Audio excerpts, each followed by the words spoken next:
শবে কদরের রাতের নামাজের নিয়ম কি? শবে কদরের রাতের নামাজের কি নিয়ম? কয় রাকাত পড়বেন?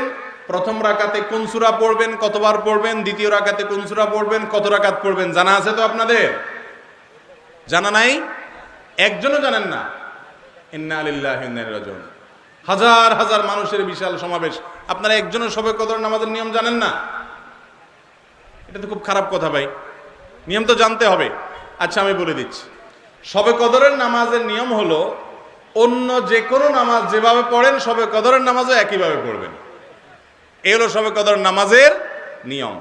এমন কোনো কথা নাই যে শবে কদরের নামাজে প্রথম রাকাতে সূরা ফাতিহার পর অমুক সূরা এতবার পড়তে হবে, দ্বিতীয় রাকাতে ততবার পড়তে হবে, এরকম কোনো কথা কোরআন হাদিসে, এগুলা মন গড়া বিভিন্ন সিস্টেম, বিভিন্ন পদ্ধতির কথা, বিভিন্ন আপনার বাজারে নামাজ শিক্ষার বই নামে অনেক বই আছে, সব বই না, কিছু কিছু বই আছে, এইসব বইতে শবে কদরের নামাজ এত রাকাত, প্রথম রাকাতের এই নিয়ম, দ্বিতীয় রাকাতের ওই নিয়ম, এরকম বিভিন্ন কথা বলা আছে। এগুলো সব ভিত্তিহীন, মন গড়া, এগুলো কোরআন হাদিসে নাই। কোরআন হাদিসে লাইলাতুল কদরে অন্য রাতের মতো আপনি নামাজ পড়বেন, একটু লম্বা সময় নিয়ে পড়বেন।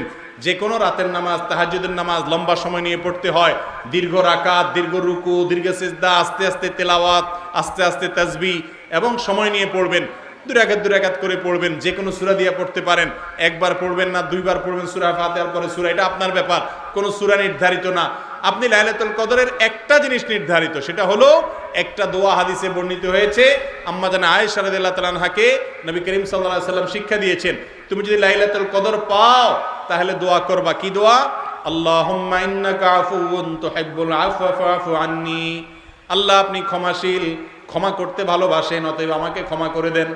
ক্ষমা করতে ভালোবাসেন, অতএব আমাকে ক্ষমা করে দেন। এই দোয়া পড়বেন লাইলাতুল কদরে। এছাড়া আল্লাহর কাছে যে কোনো দোয়া করবেন, দুই রাকাত করে নামাজ যতটুকু পারেন তৌফিকে কুলা পড়বেন। কোনো সূরা কেরাত নিয়ম নির্ধারিত নাই, সারা রাত আপনি দোয়া করবেন, ইবাদত করবেন। আর এই শবে কদর পাওয়ার জন্য, শবে কদরের ইবাদতের আশায় রমজানের শেষ রাতে, শেষ 10 রাতের সবগুলোতে, বিশেষ করে বেজড়গুলোতে বেশি বেশি করে করবেন। শুধু 27 তারিখকেই করবেন, অন্যগুলোতে ঘুমাবেন। এটা সুন্নাহ সম্মত লাইলাতুল কদরের তালাশ নয়।